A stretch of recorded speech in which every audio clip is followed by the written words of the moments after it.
मित्रांनो, तर GMATचा हा एक प्रश्न आहे ज्यामध्ये आपल्याला काय करायचं आहे, चुकीची संख्या शोधायची आहे. चला बघू. संख्या बघा, 9, 7, 13, 10, 17, 14, 21 आणि 16. तर संख्या तुम्ही बघू शकता. पहिली संख्या जी आहे 9 आहे, दुसरी संख्या 7. 2 ने संख्या कमी झालेली आहे. नंतर परत 7 ते 13 संख्या वाढली, 13 ते 10 परत संख्या कमी झाली. हा संख्यांचा फरक दिसतोय. परत इकडे संख्यांचा फरक असा दिसतोय की पहिला कमी होते परत वाढते, कमी होते वाढते. याचा अर्थ काय केला पाहिजे आपण विद्यार्थ्यांनो? पहिली संख्या आणि तिसरी संख्या बघा, 9 ते 13 संख्या कितीने वाढली आहे? 4 ने वाढलेली आहे. 9 अधिक 4 बरोबर होतं 13. 13 मध्ये परत आपण 4 अधिक केल्यास आपल्याला भेटते 17. 17 मध्ये परत अधिक 4 केल्यास आपल्याला भेटते 21. बरोबर आहे ना? तर इकडे संख्या दिलेली नाही आहे. ज्या संख्या दिलेल्या आहेत त्यामध्ये आपल्याला काय करायचं आहे, चुकीची संख्या शोधायचं आहे.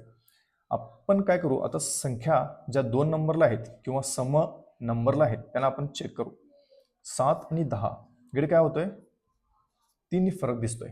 3 ने संख्या वाढली आहे. 7 अधिक 3 झाले 10. 10 मध्ये परत आपण अधिक 3 केल्यास इथे आलं पाहिजे 13, पण आहे काय 14. चला आपण पुढे बघू.